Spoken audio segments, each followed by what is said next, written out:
అవును. పాపం చేసిన శిక్ష ఉండదని మీరు బోధిస్తారంట కదా! నిజమేనా? మేమంటూ ప్రత్యేకంగా ఏం బోధించం బ్రదర్. బైబిల్ బోధే మా బోధ. అంటే పాపం చేసిన శిక్ష ఉండదని బైబిల్ చెప్తుందా? ఒకసారి రోమపత్రిక 6:7 తీసి చదవండి, మీకే తెలుస్తుంది.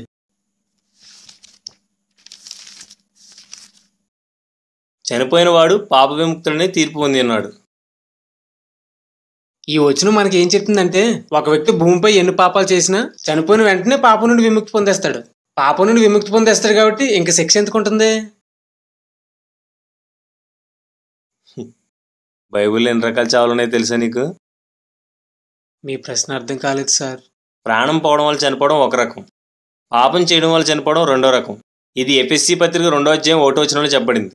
ఇక ఎన్నడూ పాపం చేయకుండా ఉండేలా పాపం విషయంలో చనిపోవడం మూడో రకం. ఇది రోమపత్రిక 6 చెప్పబడింది.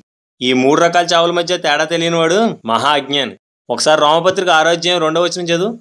అట్లన రాదు. పాపం విషయమై చనిపోయిన మనము ఇక మీదట ఎలాగ దానిలో జీవించదుము?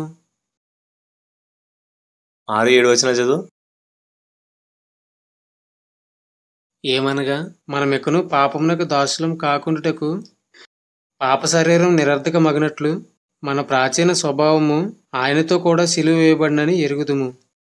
చనిపోయినవాడు పాప విముక్తుడని తీర్పు పొంది ఉన్నాడు. 11 కూడా చదువు. అటువలే మీరును పాపం విషయమై మృతులుగాను, దేవుని విషయమై క్రీస్తు యేసునందు సజీవులుగాను మిమ్మల్ని మీరే ఎంచుకొనుడి. ఇక్కడ ఏ చావు గురించి రాయబడింది? అది నువ్వేం చదివావు నీకు అర్థమైంది కదా. ఏ విషయంలో చనిపోతే పాప విముక్తుడవుతాడు? శరీర విషయంలోనా, పాపాలు చేసా, పాపం విషయంలోనా? ఏ విషయంలో? పాపం విషయంలోనే. ఒక వ్యక్తి క్రీస్తునందు విశ్వాసం ఉంచి పాపం చేయడం మానేస్తే అతడు అంతకు ముందు చేసిన పాపాలన్నిటి నుండి విముక్తి పొందేస్తాడు. అంతేగాని పాపం చేస్తూ చనిపోతే మాత్రం నరకం తప్పదు.